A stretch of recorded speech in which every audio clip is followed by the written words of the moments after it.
Kita sekarang masuk dalam pelajaran 15 menggunakan kesaksian kita. Ya. Nah, tujuannya apa? Kita belajar itu.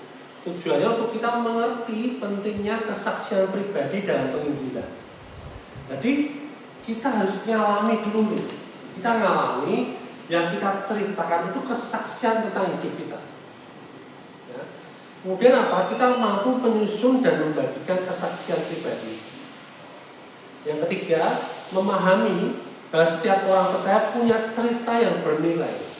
Setiap kita ini, setiap orang yang percaya pasti ngalami ya, cerita yang bernilai, pengalaman hidup dia dengan Tuhan itu pasti ngalami. Kemudian apa? Kita tergerak untuk menjaga jiwa secara sederhana dan efektif di situ. Ketika kita bercerita, ketika bersaksi tentang kebaikan Tuhan, itu efektif banget. Orang akan, oh ya aku mau dong ngalamin itu. Ya. Nah, dasar firman Tuhannya apa? Markus 16 ayat 15. Markus 16 ayat 15. Markus 16 ayat 15. Lalu ia berkata kepada mereka, pergilah ke seluruh dunia, beritakanlah Injil kepada segala makhluk. Amin. Amin. Dasar firman Tuhan itu, pergilah dan beritakan Injil pada semua orang. Ya, segala makhluk itu orang, ya, dia dimaksud orang, ya, jangan ngomel. Orang, ya.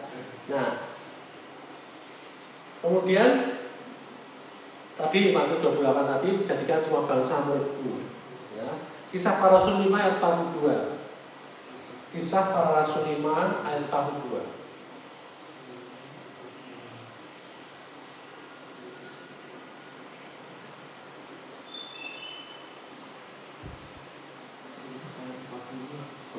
Kisah para Rasul 5 ayat 42.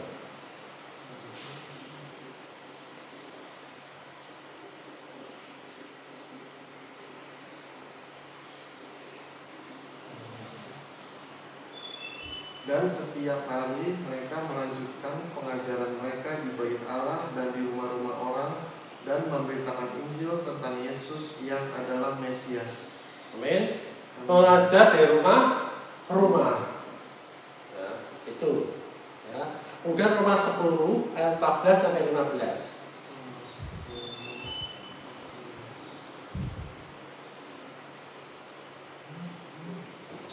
Tetapi bagaimana mereka dapat berseru kepadanya jika mereka tidak percaya kepada Dia? Bagaimana mereka dapat percaya kepada Dia jika mereka tidak mendengar tentang Dia? Bagaimana mereka mendengar tentang Dia jika tidak ada yang memberitakannya? Dan bagaimana mereka dapat memberitakannya jika mereka tidak diutus? Seperti ada tertulis, betapa indahnya kedatangan mereka yang membawa kabar baik. Amin. Jadi orang percaya itu karena apa? Karena mendengar. Orang percaya karena mendengar. Tapi kalau nggak ada yang memberitakannya, dia akan nggak pernah mendengar apapun. Dan orang nggak akan pernah pergi mendengar kalau nggak ada yang diutus. Ya. Nah, semua orang dipanggil untuk bersaksi. Jadi memberitakan Injil bukan hanya tugas pendeta atau penginjil. Ya, tidak hanya tugasnya Pastor Samuel dan Evangelis Indivito dan cuma itu. Tapi semua orang percaya dipanggil untuk pergi bersaksi dan memuridkan. Amin.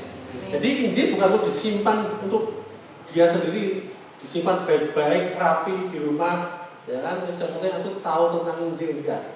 Tapi harus dia pergi bersaksi dan memuridkan. Nah, kesaksian pribadi adalah alat yang sangat kuat. Rasul Paulus menggunakan kesaksiannya berulang kali. Ya, kenapa kesaksian itu kuat? Karena itu apa? Nyata, bukan teori. Dan itu sifatnya personal, artinya bisa menyentuh seseorang. Ya. Nah, dengan kesaksian itu orang mudah dimengerti. Seperti kita ada suatu teori, kita tanya, oh ilustrasinya seperti apa? Ketika kita tahu ilustrasinya, perumpamaan, Yesus sering mengajar dengan perumpamaan supaya orang gampang mengerti. Ya. Nah, orang bisa berdebat dengan teologi, bisa, ya, perang firman bisa. tapi sulit dia menyangka pengalaman yang nyata tentang firman Tuhan. Ya. Nah, setiap orang percaya, setiap orang punya kesaksian. Setiap orang percaya itu punya kesaksian. Ya, nggak harus kesaksian yang spektakuler. Wah, aku enggak, orang saya dapat dari mati jadi bangun lagi, sembuh, hidup lagi. Tidak harus seperti itu. Ya, kesaksian aja tentang bagaimana aku dulu orang yang berdosa aku diselamatkan itu. Itu, ya. Aku dulu orang berdosa dan aku pasti masuk ke neraka. Tapi ketika aku mengalami perjumpaan dengan Tuhan Yesus, hidupku diubah mengalami lahir baru. Neraka sudah tidak jadi bagianku lagi, tapi sekarang aku punya bagian, yaitu kerajaan Allah. Itu kesaksian itu. Nah, orang punya kesaksian itu, mendengar kesaksian itu orang, aku mau dong, aku mau. Karena orang itu nggak tahu caranya untuk menghindar dari api neraka kecuali berbuat baik. Tahunya seperti itu. Tapi ketika ketemu Tuhan Yesus, kok bebas dari neraka, nah, dia pasti ingin tahu, dia masih mau. Ya, nah contoh kesaksian lagi, dipulihkan dari luka batin. Dulu kita mengalami pengalaman yang pahit, kehidupan yang pahit mungkin, atau kecewa. Ya, hati kita terluka. Ya. Nah, ketika kita mengalami perjumpaan dengan Tuhan Yesus, hati kita dipulihkan, luka batin kita dipulihkan. Itu bisa menjadi kesaksian kita. Dulu sebentar-sebentar aku kecewa, aku marah, ya kan? Aku curiga dengan orang. Ya, aku selalu punya pikiran negatif. Orang yang hatinya luka seperti itu. Ya.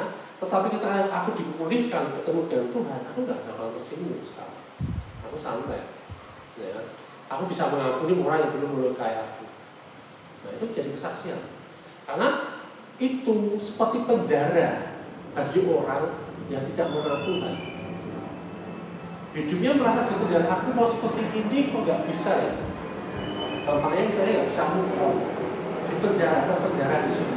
Di dalam pikirannya, di dalam kekecewaannya, di dalam kepahitannya. Tapi ketika dia mendengar kesaksian kita, bagaimana kita terlepas dari itu semua, dia pasti, aku mau dong. Nah, kita tawarkan, kalau aku mau, terima Tuhan Yesus. Ya. Terus kesaksian seperti apa lagi? Diberi damai sejahtera. Dulu ketika aku naik motor, naik mobil, ada orang yang nyelip, aku rasanya kepengennya nyelip. Ketika tak kejar, tak selip. Ya enggak? Nah, ketika kita mengenal Tuhan Yesus, mau orang mau nyelip, mau player, aku nggak ngaku, aku tetap damai sejahtera. Ya. Ketika ada orang yang ngomongin aku, dulu aku panas, aku pasti akan balas. Bahkan mungkin lebih dahsyat lagi. Tapi ketika aku kenal Tuhan Yesus, aku dimuridkan, aku mengalami damai sejahtera walaupun sekitarku itu mengecewakan. Nah, seperti itu. Itu bisa menjadi kesaksian. Kesaksian ketika dijaga Tuhan sejak kecil itu juga bisa. Nah, kesaksian itu sederhana tetapi berdampak yang sangat besar. Dampaknya besar. Nah, cara praktis membagikan kesaksian itu seperti apa? Pendekatan secara sederhana, menawarkan Tuhan. Kamu mau tak doain supaya kamu bebas dari masalahmu, supaya kamu kuat menghadapi ini semua? Tawarkan aja. Ya. Kalau orang itu sakit, saya doakan Pak. Atau kita pendekatan sederhananya apa? Bertanya tentang kebutuhan. Kebutuhannya apa sih Pak? Aku pengen sebuah rumah misalnya. Oke, ya Pak, kita doakan. Percaya Tuhan pasti kasih. Ya. Mulai percakapan ringan. Ya, percakapan ringan. Kemudian apa? Struktur kesaksiannya kita, ya. Hidup sebelum mengenal Tuhan seperti apa? Bagaimana kita ketemu Tuhan? Dan apa perubahan yang terjadi? Nah, itu cara kita bersaksi di situ. Ya. Jadi pendekatannya sederhana tadi, menawarkan doa, bertanya tentang kebutuhannya apa, mulai percakapan ringan. Nah, mulai bersaksi. Dulu sebelum mengenal Tuhan kita seperti apa? Setelah aku ketemu Tuhan, ketika aku dalam KKR, atau aku ketemu dengan Bu Indri, aku ketemu dengan Pak Sam, atau gimana, ya kan? Aku bertemu Tuhan di sini. Ketika mulai berjumpa dengan Tuhan, mulai ada perubahan yang terjadi, apa? Ceritakan, itu saksikan. Jadi fokusnya apa? Apa yang Yesus lakukan. Gitu. Fokus dari kesaksian itu adalah apa yang Yesus lakukan dalam kehidupan kita. Nah, itu perlu dilatih. Nah, penginjilan itu perlu proses, betul ya, bukan instan. Ya, nggak perlu memaksa orang langsung bertobat. Oh, kalau kamu nggak bertobat, kamu masuk neraka loh. Enggak, jangan dipaksa seperti itu. Ya, yang dilakukan apa? Kamu berhubungan dulu. Ya, kamu berhubungan dengan dia. Ya, seperti yang kita juga sekarang lagi berhubungan dengan seseorang, ya, supaya dia makin lama, makin kemarin, ya kita layani.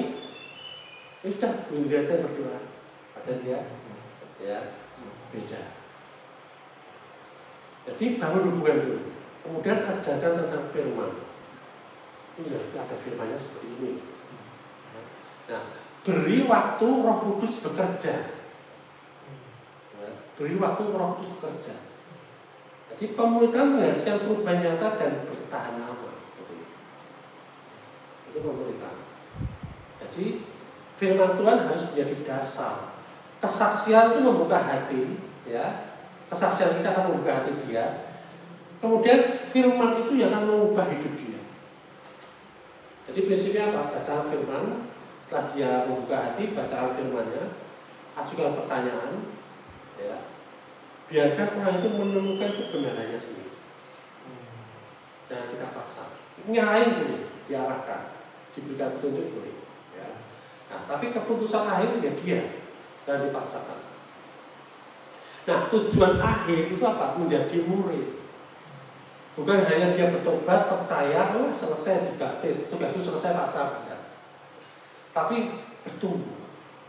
Seperti sekarang, ya, Mas Yudi kepengen, oh anaknya bertumbuh. Ya. Nah, tapi tidak bisa dipaksakan. Tidak bisa kita kondisikan seperti itu, tidak cara.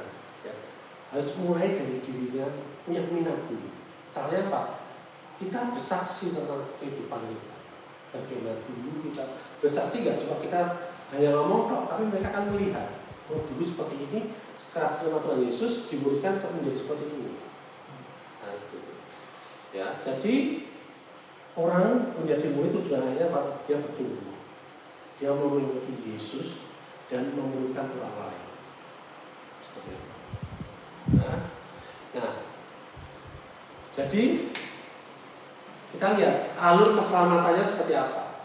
Bagi kita ke Roma 10 ayat 14 sampai 15.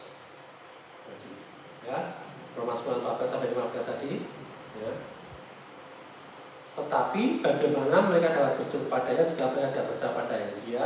Bagaimana mereka dapat percaya pada dia jika mereka tidak mendengar tentang dia? Bagaimana mereka mendengar tentang dia jika tidak ada yang memberitakannya? Dan bagaimana mereka dapat memberitakannya jika mereka tidak diutus? Ya. Jadi urutannya jelas di sini. Pertama kali apa? Diutus. Kemudian apa? Mendengar Injil. Orang-orang mendengar Injil. Kemudian ketika percaya. Yang keempat, berseru kepada Tuhan dan memperoleh keselamatan. Ini jalurnya seperti itu. Nah, aplikasinya seperti apa? Mulai latih, tulis kesaksian kita. Tulis aja di HP atau suatu saat yang aku mau saksikan. Pasal besok ibadah aku mau bersaksi. Silakan. Ya. Ketika Mas Yudi bersaksi, ada sekian banyak orang, 1-2 orang akan tersentuh. Oh, aku juga ingin mengalami seperti itu. Tuliskan dalam 3 bagian. Sebelum mengenal Tuhan, saat bertemu Tuhan, seperti apa, dan perubahan apa yang terjadi. Nah, kalau aku dulu sebelum mengenal Tuhan, aku seperti ini. Aku kenal Tuhan, no? Nah, sekarang aku ya masih seperti dulu, itu baru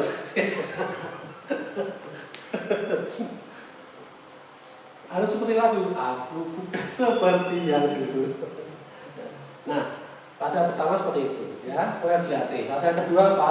Bagikan kesaksian itu, mulai bagikan, ya, tulis, bagikan, mulai dengan apa? Mulai di keluarga kita, teman, tetangga, atau nanti ketika ibadah, pasal aku mau kesaksian, ya. Nah, kesaksian ini kita bersaksi tentang Tuhan, bukan tentang diri kita. Ya. Jadi misalkan ada orang yang menanggapi, sok suci dan sebagainya, jangan terpengaruh. Jangan terintimidasi itu.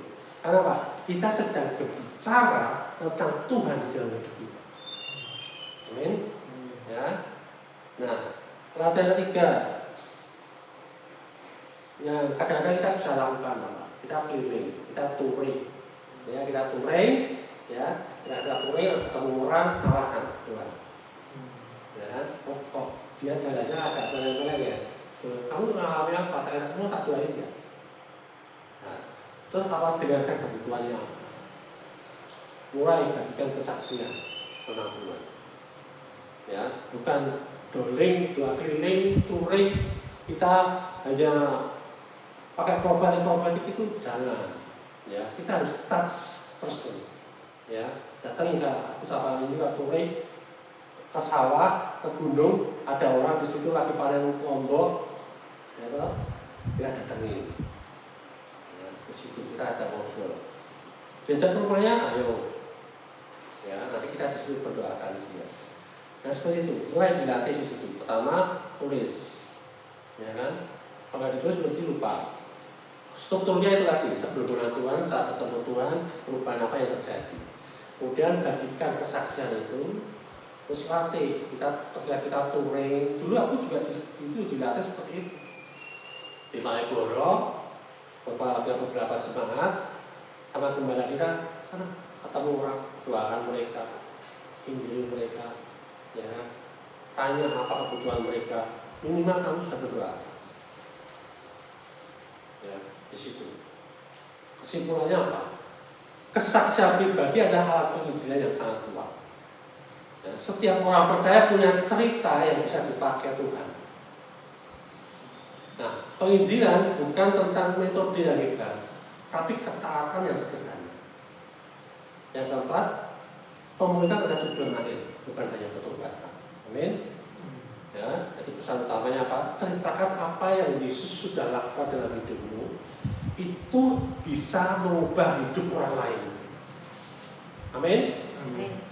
Tuhan Yesus memberkati. Silakan kalau mau bertanya.